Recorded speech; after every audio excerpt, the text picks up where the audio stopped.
E aí galera, estou novamente trazendo aqui o material do Dave Sim. Dessa vez vamos falar aqui finalmente da Estranha Morte de Alex Raymond, quadrinho aí que eu passei pelo menos um mês lendo. Como eu ficava indo e voltando na leitura, eu considero que eu li ele pelo menos 2 vezes. Por que isso? Ele tem várias palavras aqui que eu ou não conheço ou não lembro, e algumas eu conheço, eu lembro, mas eu queria saber o som da palavra, então eu ficava lendo, né, o quadrinho e com o Google ali do lado para estar me dando as dicas de inglês, né, para eu nunca perder as minhas skills no inglês. Então, do que é que trata isso aqui? Estranha Morte de Alex Raymond. Já começa a estranheza pelo título, né?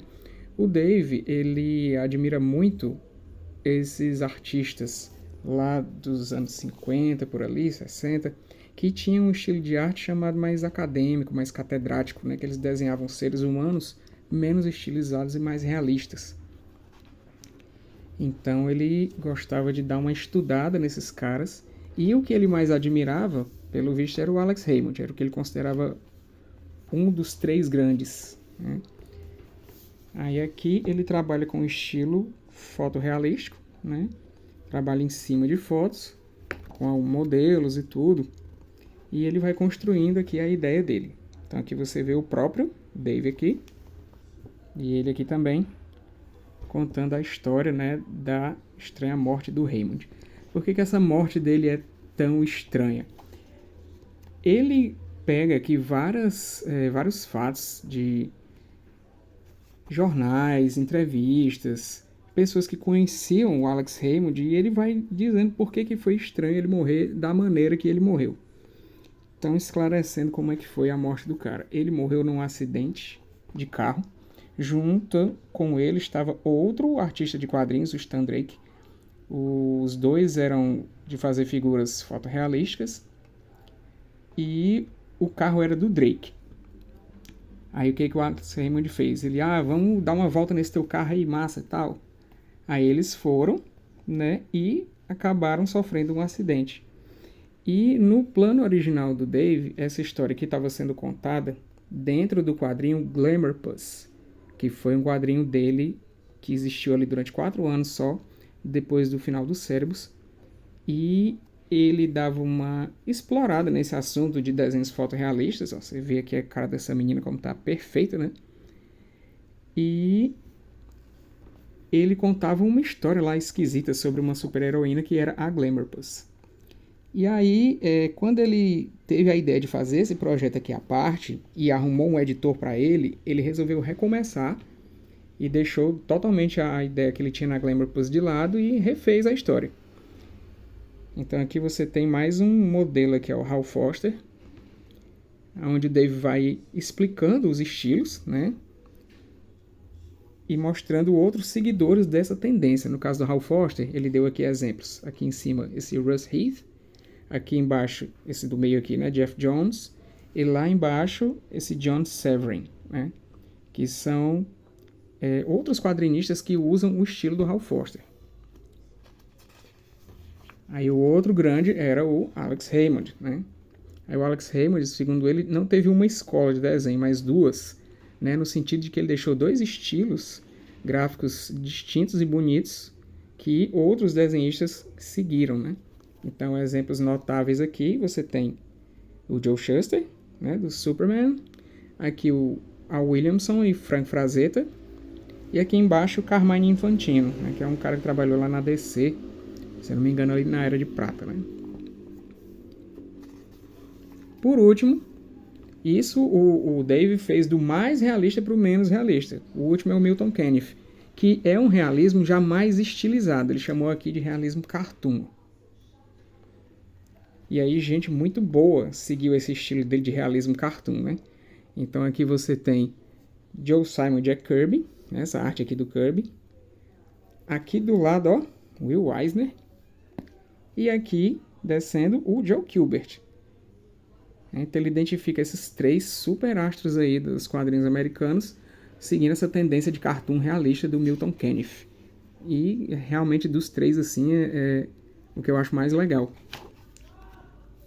Aí ele fala aqui sobre outros, né, passado mais à frente, então depois ficou o Kirby, né, aí teve o Neal Adams também, a galera lá indo, né, dos 80 para os 90, que o Art Adams, e o pessoal dos 90, segundo ele, misturaram, né, esse estilo do Art Adams com o estilo do Kenneth, para fazer uma coisa mais diferente, mas com a cara dos 90. E fala especificamente sobre o Bruce Timm, né, que adotou o estilo animação por completo, né, quase que abandonando o realismo, deixando só aquela coisa mais grotesca, né? Não no sentido negativo da palavra grotesco, mas de não ser realmente tão parecido com o ser humano, né? E um detalhe interessante também é que, assim, essas artes aqui, elas não são as artes originais. Isso aqui são cópias que o Dave fez para a história. Então ele fez uma cópia do desenho do Kirby, uma cópia do desenho do Neal Adams, uma cópia aqui do Art Adams. E assim ele foi fazendo para explicar os estilos. Ele ia copiando e explicando. E aí, beleza. Onde é que entra a morte do Alex Raymond nessa história? Isso aqui é porque o Dave começou a ver uns padrões assim. Ele é um cara meio maluco, né? Ele é bem polêmico. Teve aí a campanha agora para tentar publicar Cérebros aqui no Brasil, né? Hoje é dia 1º de maio, então a campanha acabou ontem, 30 de abril, não rolou, né? Ficou com 52%, se eu não me engano.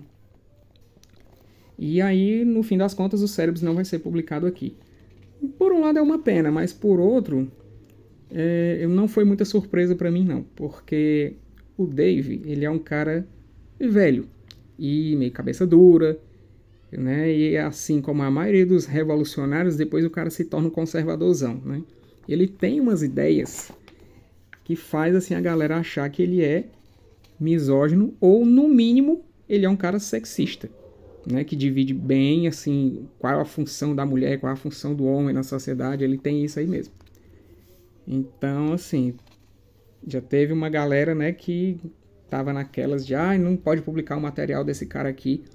Mas eu acho, pelo lado artístico da coisa, como eu também tenho a vontade que ele tem de ser um quadrinista independente, fazer meus próprios quadrinhos e tudo, o Dave, ele é assim um dos meus heróis da autopublicação, né? O cara se publicou sozinho nos Estados Unidos, no Canadá, né? Principalmente na América do Norte, sem Marvel, sem DC, e ficou mais de 2 décadas se publicando. Então ele era admirado por muita gente, até ele começar, né, a ter umas ideias meio bestas, né? Tenho que admitir que ele tem umas ideias meio bestas a respeito do papel da mulher na sociedade.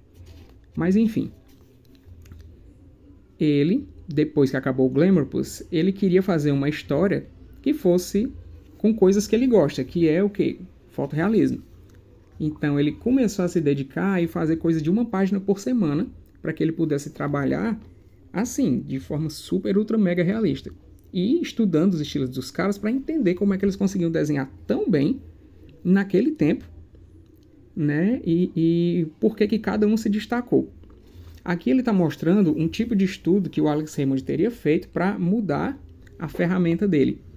Porque, assim, uma das coisas que deixavam o Alex Raymond ser inigualável era o fato dele desenhar somente com um pincel. E para atingir linhas super ultra finas, o pessoal ficava naquela, como é que ele consegue fazer essas linhas tão finas? Né? E aí ele mostra aqui como é o processo do pincel e tudo. Ele fala sobre outros artistas que, assim como ele, Dave Sim, conseguiram atinar a maneira que o Alex Raymond fazia esses traços ultra finos. E aí ele até ensina aqui. Se você vai conseguir realizar na prática, aí eu já não sei, né? E enquanto isso, enquanto ele vai falando sobre as técnicas, explicando, mostrando as histórias antigas deles, ele vai linkando fatos que tem nas histórias com fatos reais que aconteceram com os desenhistas, com os argumentistas desses personagens. Aí a coisa vai começando a ficar louca, que é bem o estilo das coisas dele. E é um dos problemas, né, de você publicar o Sim, é isso, é porque em algum momento a história começa a ser tão influenciada por ele, e ele acaba aparecendo na história, que fica difícil você separar o artista da obra.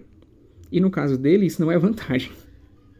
Aqui você tem o Alex Raymond e o Milton Caniff, quando o Raymond ficou sendo o presidente lá da Associação dos Cartunistas no lugar do Caniff. Aqui, depois daquele estudo lá que eu mostrei para vocês agora, do Raymond tentando mudar de estilo, por que foi aquilo? Ele foi para a guerra, voltou da guerra, ele não podia mais publicar o Flash Gordon, porque já tinha outra pessoa fazendo no lugar dele.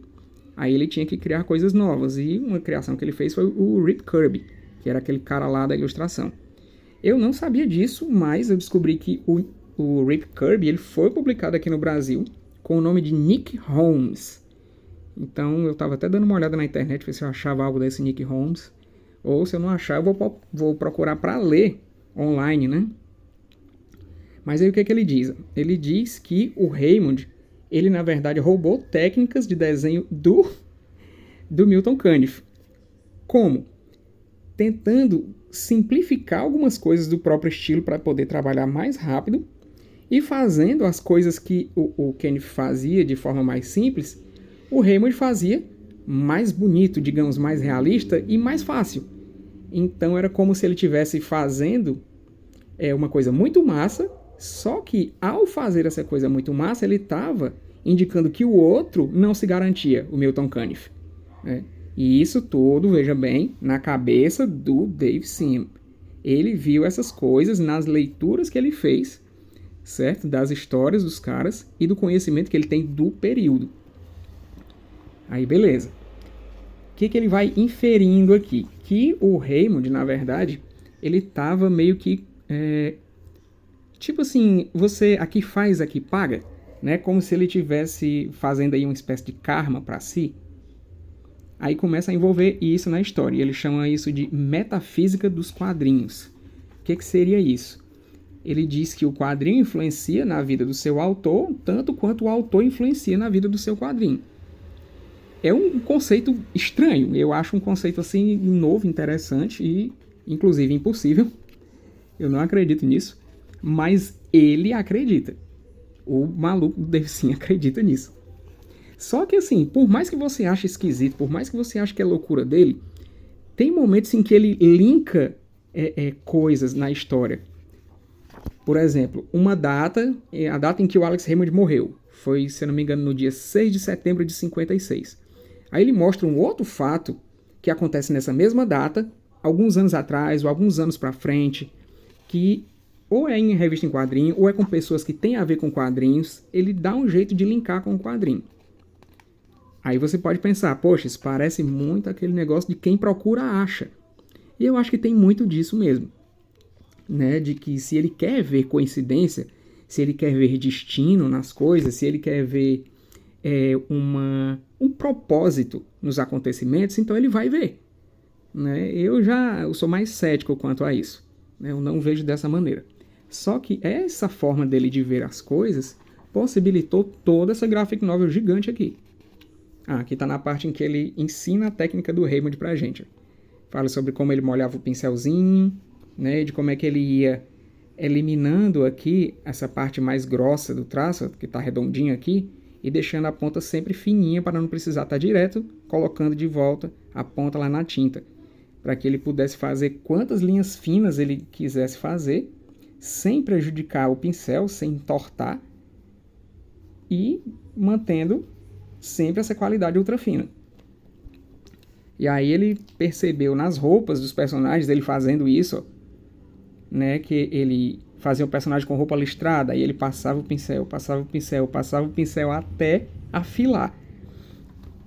E aí, como eu disse, não foi só o Dave que percebeu isso, teve outros artistas que perceberam e conseguiram também imitar a técnica dele. Um dos caras foi o... Cadê aqui, cara? Frank Frazetta. Ele tá falando aqui embaixo sobre o Frank. É aqui. Então vamos ver outras coisas aqui na história. Pois é, então ele começa a linkar esses fatos, ele fala que o Raymond estava ganhando muita grana e muita fama, e que ele estava ficando safado. Né? Aqui você vê o Raymond com essa mulher aqui, essa arpista, Dave disse que ele teve um caso com ela. Né? E aí ele, hoje em dia, claro, ele acha que esse tipo de coisa é errado, né? Que ele não devia ter feito assim, que essas coisas tiveram consequências na vida dele. Aí novamente entra, né? Você envolveu o Dave pessoalmente na história. Por quê?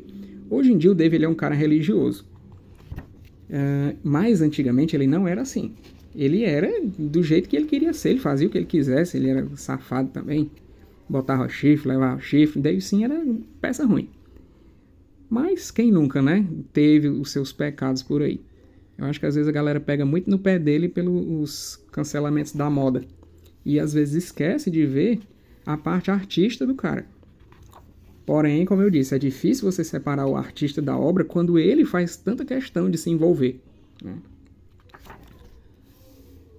Então vamos continuar aqui. Mais pra frente na história,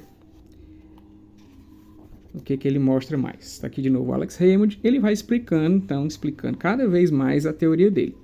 E aí ele liga a morte do Raymond a um outro cara que se chama Ward Green. O Ward Green era um cara que escrevia o Rip Kirby junto com o Alex Raymond.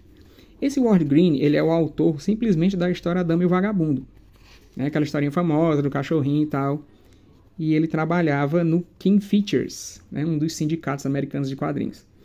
E o Dave percebeu que em muitas das histórias do Ward Green tinha sempre uma personagem com o nome MM, né, as iniciais MM, que ela se parecia muito com uma autora chamada Margaret Mitchell, que essa Margaret Mitchell ela é a autora do livro E o Vento Levou. E o Dave acha, pelo que ele descobriu aqui dos contatos do Ward Green e tudo, que na verdade o Green ele tinha uma fascinação pela mulher do E o Vento Levou. Tanto é que na lua de mel dela, ela teria viajado com o marido e esse cara, o Ward Green. Negócio super estranho, né? E aí diz que ela também deixou um roteiro de umas 30 páginas, que depois eles teriam aproveitado, o Ward Green e outro cara lá, né, para fazer uma nova história chamada O Coração de Juliet Jones. E vocês estão vendo aqui uma cena de acidente de carro. Em algumas dessas histórias acontecem acidentes de carro, e o Alex Raymond morreu num acidente de carro. Tem várias histórias que tem traição e coisas de inversão, como o Dave, atualmente o homem religioso Dave Sim, chama. Né? Uma das inversões que ele mostra, por exemplo, é da mulher mandando no homem, né? Aquela coisa dele de ser, né, separatista e sexista e tal. Então aqui a Margaret Mitchell, né, autora do E o Vento Levou. E aí ele começa a falar sobre o Stan Drake. Stan Drake, o cara que estava no carro lá junto com o Alex Raymond, não morreu, né?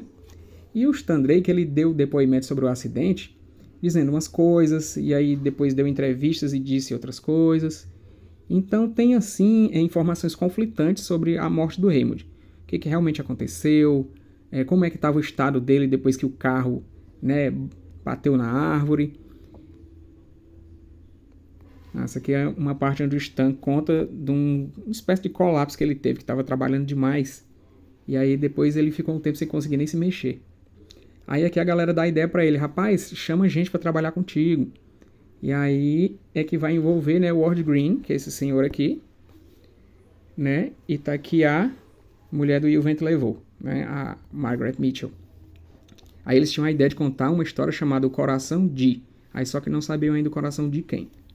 Outra coincidência esquisita, a Margaret Mitchell morreu num acidente de carro, assim como o Alex Raymond. E assim como alguns personagens de histórias que eles tinham escrito lá atrás, ela morre de acidente de carro. Estranho, né?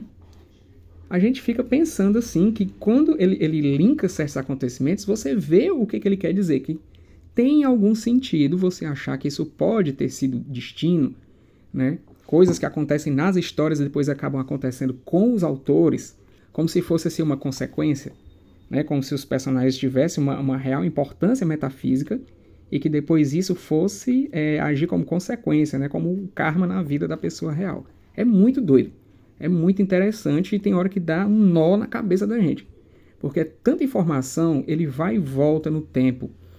Ele vai, por exemplo, essa história que é nos anos 50.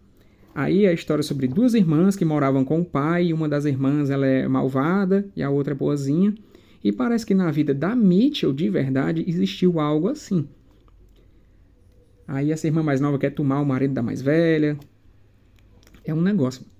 Aqui ele fala sobre uma dança francesa lá que ela teria feito junto com um cara que chocou a sociedade na época que ela fez. Até no desenho do Pica-Pau tem essa dança aqui. É Apache Dance, como se fosse a dança Apache. Vocês podem procurar aí na internet para ver. E o Dave diz que é esquisito porque é uma dança que mostra como se fosse o abuso de uma mulher por um homem.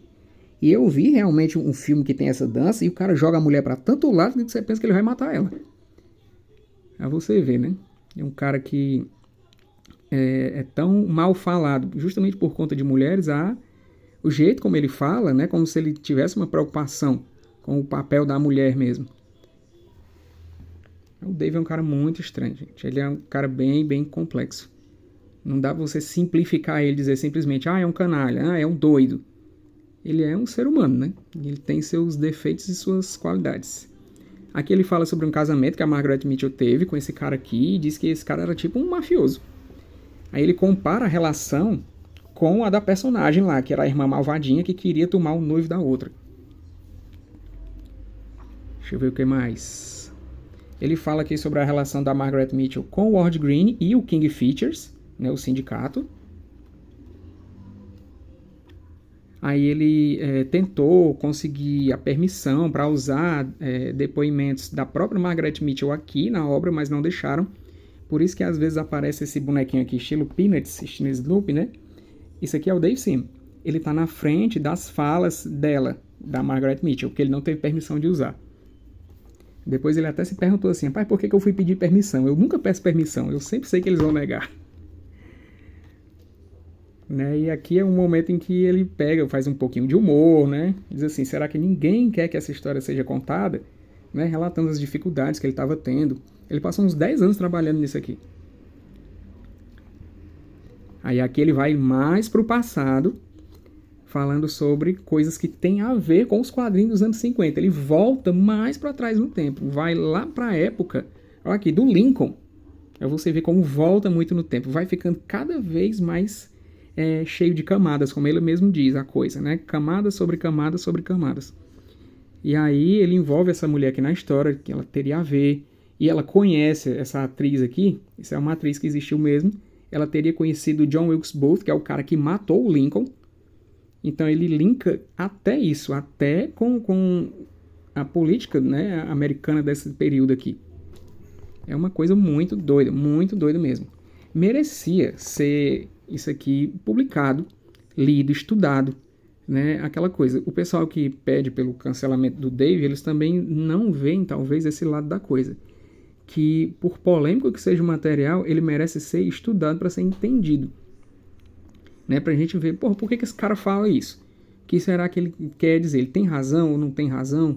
No caso aqui, se o Dave tivesse feito isso só com as coincidências e as coisas que ele vê, ligação, e não puxasse tanto para dentro da própria vida dele, eu acho que teria ficado melhor. É bom, é bastante bom, mas eu acho que teria ficado melhor ainda. Só que aqui ele é um personagem ativo da história no sentido de ser o narrador. Ele está narrando para a gente a ideia dele, esses acontecimentos, como é que um liga com o outro. E ele leva a coisa para um lado sobrenatural, já que ele acredita nessas coisas, né? Ele é um cara religioso, ele acredita no poder do sobrenatural e tudo. Eu sou agnóstico, mas, né, embora eu não acredite, eu também não posso duvidar. Né? Quem sou eu para saber? Aí ele mostra outras coisas aqui. Ó. Tem uma coisa que acontece muito também. São imagens nessas histórias de mulheres em frente a retratos de outras mulheres que se parecem muito com elas mesmas no passado. E muitas vezes os nomes são iguais. A maioria delas aqui tem o nome de Margaret, ou então tem o nome de Peggy, que seria tipo diminutivo. Né? Cara, é tanta coisa. E nesse ponto aqui da história, o Dave já não estava mais conseguindo desenhar. Uma coisa que também aconteceu com ele, até umas imagens ali que aparece ele mesmo, ele está com um negócio aqui na mão, que é como se fosse uma proteção para que ele não machucasse mais a mão, que ele teve um problema no pulso. Vocês sabem, eu também sou desenhista e eu estava também com problema e eu estava usando isso aqui amarrado aqui no meu braço para que não mexesse muito. O dele era no pulso.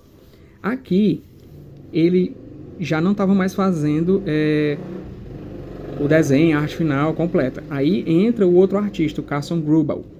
O que aconteceu? Como o Dave estava doente, né, com esse problema na mão, ele teve que achar uma pessoa para ajudar ele a concluir a história. E aí ele passava pro Carson os desenhos, os mockups, né, que ele já tinha preparado assim a página toda. Essa página vai ter esse desenho, vai ter esse tipo colado, inclusive com textos e tudo. E aí o Carson entrou fazendo a arte final, né? O Carson tem um estilo de desenho também hiperrealista, e ele conseguiu fazer a arte final perfeita, perfeita. Você aqui teve hora que eu não sabia de quem era o desenho, de quem era a arte final, de tão igual que estava. Que o pessoal pensa, trabalha em cima de foto, é só copiar a foto. Mas tenta copiar uma foto. Já tentou copiar uma foto para ver se é fácil? Não tem nada de fácil. Então é muito disso. Ele vai explicando como é que esses fatos de quadrinhos poderiam ter influenciado para a morte real do Alex Raymond. Resumindo a história, ele diz que o Ward Green, em certo momento, ele conheceu um cara que eu também, agora eu vou começar a pesquisar sobre ele. Foi outra coisa que me deu noia nessa história aqui. Eu fiquei bem maluco lendo também. Que você fica com vontade de conhecer os personagens. Quem foi o Ward Green? Quem foi o cara que o Green conhecia? Né? E esse cara que o Green conheceu o Aleister Crowley, aí começa a misturar bruxaria na história. Né? E aí o Green também, segundo o Dave, seria um ocultista, assim, em segredo. Olha essa imagem aqui. Achei legal essa página, porque ele faz como se fosse tipo uma previsão da catástrofe, né? Não sei se dá pra vocês entenderem aqui, ó. The Chariot, né? A carruagem. Aí tem esses dois leões aqui, como se fossem duas esfinges, né? Um preto e um branco. E um cara aqui pilotando a carruagem. E aqui é a capa do quadrinho, né? Da Estranha Morte. Tá aqui o título, ó, Estranha Morte de Alex Raymond. Aí aqui tem um carro voando. E na outra, né, esse spread aqui com 2 páginas, só o carro. Pois é, em resumo, ele diz isso. Essas páginas azuis aqui é o Carson tentando terminar a história. Por quê? Chegou num ponto ali em 2020, o Dave já vinha trabalhando nessa história pelo menos uns 5 anos, em que o Dave não conseguia mais trabalhar, porque ele tinha que lidar com outros problemas da vida dele. Ele não estava mais conseguindo trabalhar na história. E aí o Carson já tinha finalizado toda a parte lá em preto. E aí ele disse, poxa, o que é que eu vou fazer agora? Né? O próprio Dave não está mais querendo continuar a história. Né? O Dave decidiu deixar a Estranha Morte como se fosse assim, um hobby para ele. E ir fazendo, e se algum dia ele conseguisse publicar, beleza. Se não, foda-se. Só que o Carson quis terminar a história. Então, essas páginas azuis aqui, você vê o Carson Gruber aqui, pensando como é que ele ia fazer para terminar a história. Né? Aí, essas outras partes aqui, ó, que tem só um contorninho fino, isso aqui são os mockups que o Dave mandava para ele. Então, aqui ainda tem contando da história, né, do outro autor que o Ward Green conheceu. Cadê o nome do cara, meu irmão? Para eu falar para vocês, que era o cara do inversionismo, que ele diz, que invertia as coisas. É o Seabrook, aqui. Aqui, um elo se forma entre Green e Seabrook, né, pelo seu interesse compartilhado no oculto. Né? Então aqui o que acontece? Ele fala sobre uns livros desse cara aqui, que ele lida com estereótipos racistas, né, do começo do século XX aí. O cara trabalhava no mesmo jornal que o Ward Green, aonde a Margaret Mitchell também parece que trabalhou um tempinho. Aí de novo, faz ligação com vários personagens, né, e fala sobre essa questão do inversionismo. O que seria esse inversionismo, né? É você pegar as coisas e inverter a ordem natural delas. Ali em cima tem um gato perseguindo um cachorro. Aí ele diz que isso é um inversionismo. Aqui tem um marido que é mandado pela mulher, um pai que é mandado pela filha. Aqui tem um porquinho que tinha um nome que era uma gíria para um homem gay. Então ele vai vendo essas coisas e tentando dar um sentido aqui para elas. E na cabeça dele tem sentido. Agora sim, tem horas que você mesmo fica, nossa, mas como é que pode? Essa coincidência de nomes, de datas, de acontecimentos.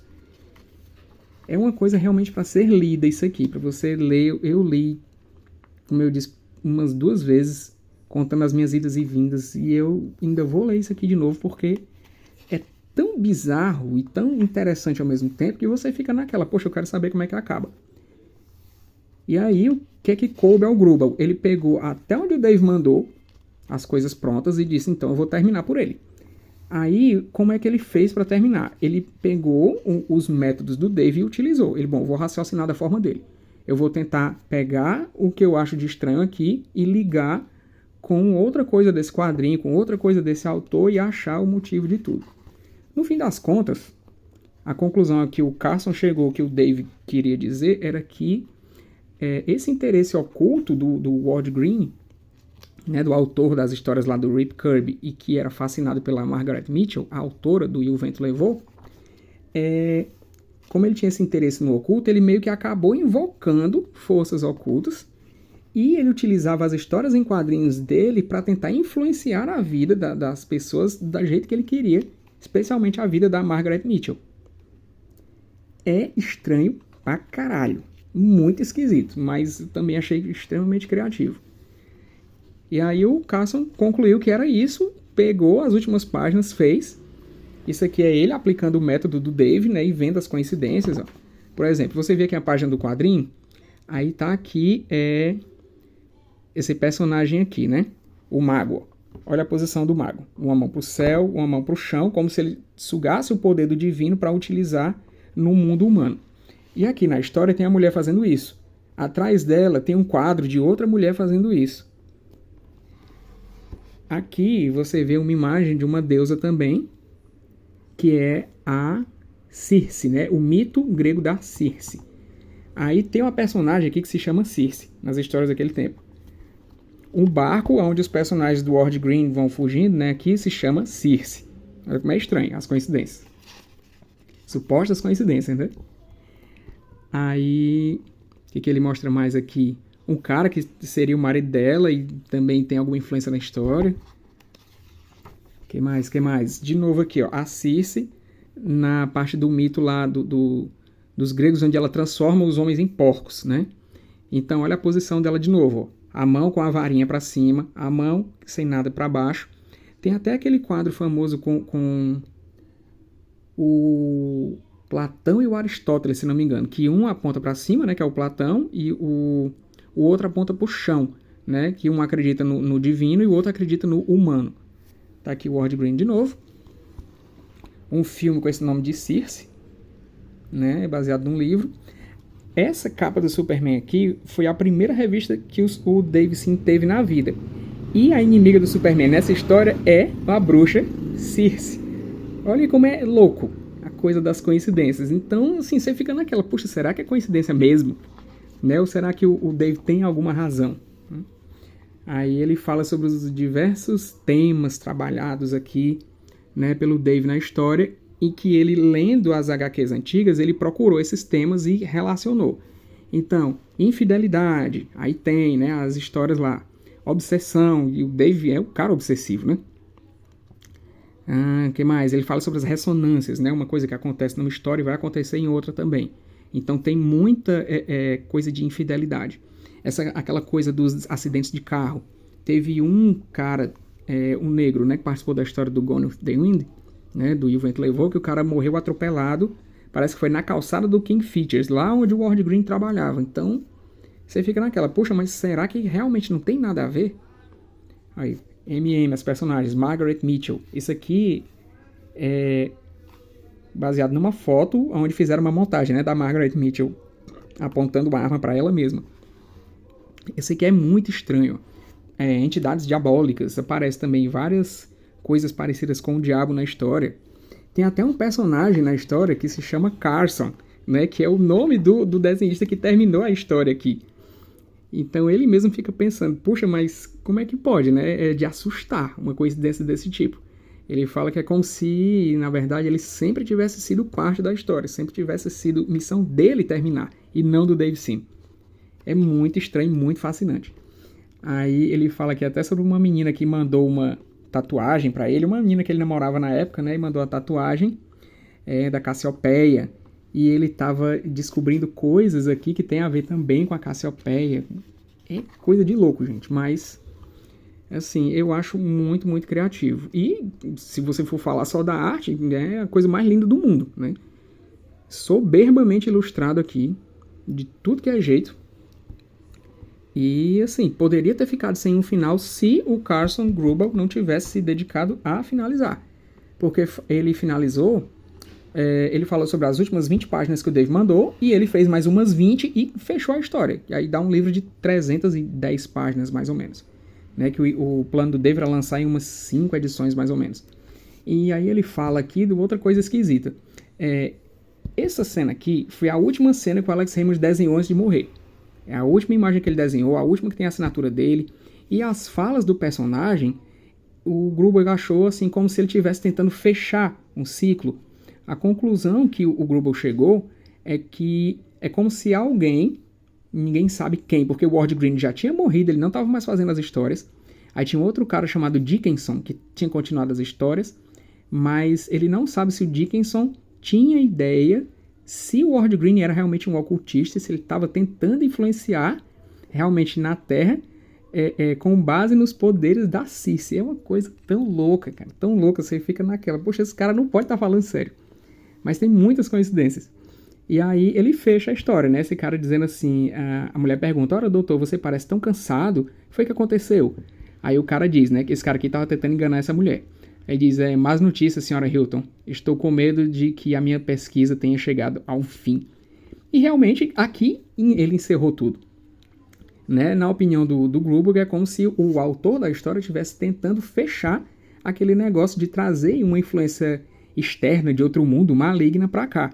Não que o Grubel acredite nisso, a tendência dele é mais parecida com a minha. Ele diz aqui que ele é muito cético, mas que existem padrões e que o trabalho do artista é ver esses padrões. E foi isso que o Dave fez. Ele viu muitos padrões, relacionou esses padrões, né? E de acordo com o que ele acredita, ele foi colocando aqui na história. Mas o Carson, ele é mais cético, né? Ele acha que é mais provável, ele está dizendo aqui, que essas ressonâncias que vemos em todas essas tiras representem padrões de correntes, né? Coisas correntes da sociedade que estavam acontecendo na época em que essas histórias foram escritas. Então ele não quer, assim, dizer que é uma coisa sobrenatural e tudo, mas ele mesmo diz que se assustou em certos momentos em como aquilo chegou na vida dele, como ele entrou nessa história, e diz que dá até um certo medo assim, poxa, que tipo de coisa será que o Dave Sim invocou sobre si ao tratar de uma história onde ele diz que existe uma invocação de uma força maligna e como isso pode ter consequência na vida dele, do Carson Grubel, já que ele topou trabalhar com o Dave Sim nisso. Que destino será que está reservado para ele por conta de ter trabalhado nessa história? É uma coisa muito doida, gente. Muito, muito doida mesmo. É uma pena que muito provavelmente vocês não vão ver isso publicado aqui no Brasil. Aí aqui termina a história. Para quem tem condições de ler inglês, isso aqui ainda está à venda na Amazon pelo mesmo preço que eu paguei o ano passado, certo? Ele custa $40 lá, aqui ele está saindo a R$200 e um pouquinho. Caro, é caro. Ainda mais no material que é difícil para ler, né? Que é inglêsão pesado e tudo. Né? Assim, não é nada demais, não tem nada científico aqui. Né? It's no rocket science, né? Não é uma coisa complicada demais. Porém, né, você tem que estar muito disposto para ler isso aqui, cara. Eu praticamente cancelei as minhas outras leituras para poder me dedicar a ler isso aqui, mas tinha uma hora que eu mesmo estava tão cansado que eu dizia, não, eu tenho que ler outra coisa, porque senão eu vou pirar aqui, eu não vou me divertir, e não é isso que eu quero. Então é isso, é uma HQ divinamente ilustrada, com um roteiro bastante complexo, estranho mesmo, não complexo assim nossa, ele reinventou a coisa, é um novo Watchmen, não é isso. É uma maneira própria de ser, é um quadrinho independente, não é como coisa de super-herói, é muito estranho. Você tem que realmente ler para sentir o quadrinho. Aqui, então, um pouco de biografia sobre o Sim, ele falando sobre os prêmios dele, né, e tudo, e como é que ele está se virando agora para ganhar dinheiro, já que ele não desenha mais tanto quanto antes. Né, ele voltou a fazer cérebros, agora são tirinhas, né, é o Cérebros in Hell, que é como se o Cérebros, depois que morreu, ele tivesse ido para o inferno. É uma coisa que eu tenho curiosidade também de pegar, mas ainda não saiu encadernado. Ele lança edições assim fininhas, cada uma como se fosse o número 1, com a capa sempre frescando, com alguma coisa zoando, né? Com alguma coisa do universo de super-heróis, geralmente. Aqui a lista dos apoiadores do Catarse, que ele teve até problema, quase não lança, né? Tava tendo prejuízo lá, mas no fim das contas a galera conseguiu ajudar ele e ele lançou o bendito quadrinho em 2021.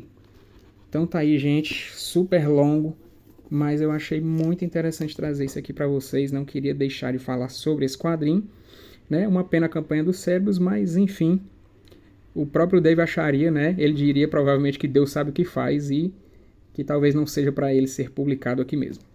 Littleton vai ficando por aqui. Se você teve paciência, agradeço demais. Dá aquela curtida, aquele like, comenta e até o próximo.